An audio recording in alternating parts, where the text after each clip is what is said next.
നമസ്കാരം, news prime മലയാളത്തിലേക്ക് സ്വാഗതം.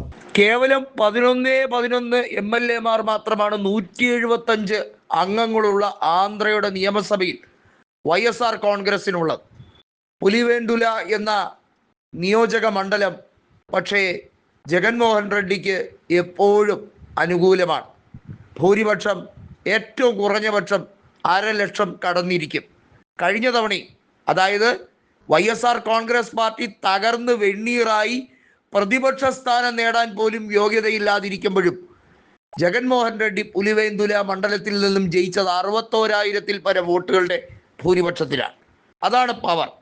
എന്നാൽ തൻ്റെ ഒപ്പമുള്ള 11-ൽ 10 നിയമസഭാ സാമാജികരും മാറി ചിന്തിക്കാൻ തുടങ്ങിയിരിക്കുന്നു. YSR കോൺഗ്രസിൽ നിന്നാൽ തങ്ങൾക്ക് ഭാവിയില്ല എന്ന തിരിച്ചറിവ് അവരെ വല്ലാതെ അസ്വസ്ഥരാക്കിയിരിക്കുന്നു. കൃത്യമായി പറഞ്ഞാൽ അവർ കോൺഗ്രസ് നേതൃത്വവുമായി ആശയവിനിമയത്തിലാണ്. ജഗൻമോഹൻ റെഡ്ഡിയെ വിട്ടുപിരിയുന്നതും അതോടൊപ്പം തന്നെ കൃത്യമായും കോൺഗ്രസ് പ്രസ്ഥാനത്തിൻ്റെ തിരിച്ചുവരവിനും വേണ്ടി കാത്തിരിക്കുന്ന പല സാമാജികരും ഉണ്ട്. അവരെല്ലാം കോൺഗ്രസുമായി അനുഭാവം പുലർത്താൻ ശ്രമിക്കുന്നവരാണ് എന്നുള്ളതാണ്.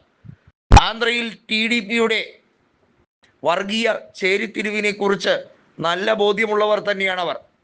TDPയും ജനസേനയും BJPയും ചേർന്ന് ആന്ധ്രയെ കുളമാക്കുന്നതിന് മുമ്പ് കൃത്യമായി സേവ് ആന്ധ്ര എന്ന രീതിയിലേക്ക് ഒരു മഹാ പ്രസ്ഥാനത്തിൻ്റെ അമരത്വവുമായി നടക്കുന്ന രാഹുൽ ഗാന്ധിയോടൊപ്പം ദേശീയ ഭാഗമാവുക എന്നുള്ള ശക്തമായ ആശയത്തിൻ്റെ പേരിൽ നിൽക്കുന്നു. സഹോദരിയായ YS ശർമിള സഹോദരനെ പറഞ്ഞു മനസ്സിലാക്കാൻ കഴിയില്ല. ജഗൻമോഹന് കോൺഗ്രസ് പ്രസ്ഥാനവുമായി സഹകരിക്കണമെന്ന ആഗ്രഹമുണ്ട്. കാരണം YSR കോൺഗ്രസിന് ഇനി ഏത് മുന്നണിയുടെ ഭാഗമാകാൻ കഴിയും? BJPയുമായി ഇല്ല.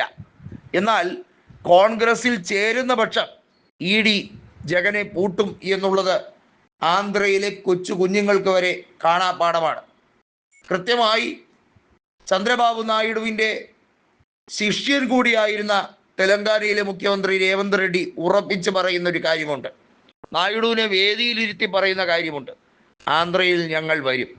അതെങ്ങനെയാണെന്ന് നിങ്ങൾ കണ്ടുകൊള്ളൂ നായിഡു ഗാരു എന്നാണ് രേവന്ത് റെഡ്ഡി തുറന്നടിച്ചിരിക്കുന്നത്.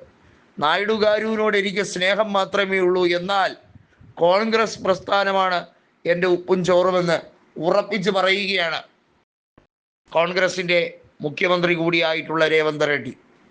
ഇനി അടിപൊട്ടുന്നത് 2029-ലാണെങ്കിലും അതിനു മുമ്പ് നടക്കുന്ന പഞ്ചായത്ത് തിരഞ്ഞെടുപ്പിലും അതുപോലുള്ള തദ്ദേശ പോരാട്ടങ്ങളിലും YSR കോൺഗ്രസ് എന്നത് ശിഥിലമാകുമെന്ന് ഉറപ്പുള്ളത് കൊണ്ട് തന്നെ പ്രാദേശിക നേതാക്കളിൽ പലരും കോൺഗ്രസിലേക്ക് ചേക്കേറി തുടങ്ങിയിരിക്കുന്നു.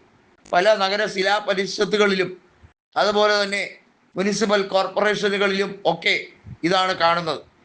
കൃത്യമായി പറഞ്ഞാൽ നെല്ലൂരിലും ഓങ്കോളിലും അതുപോലെ തന്നെ തിരുപ്പതിയിലും ഒക്കെ ഈ പ്രവർത്തനം തുടങ്ങിയിട്ട് വർഷം 2 കഴിഞ്ഞിരിക്കുന്നു. ലോക്സഭയിലെ നിയമസഭയിലെ ഒക്കെ കൂട്ടത്തോൽവിക്ക് ശേഷം ഈ തീരുമാനമെടുക്കാൻ തുടങ്ങിയത് വലിയ മാറ്റമാണ് കോൺഗ്രസിൽ ഉണ്ടാക്കിയിരിക്കുന്നത്.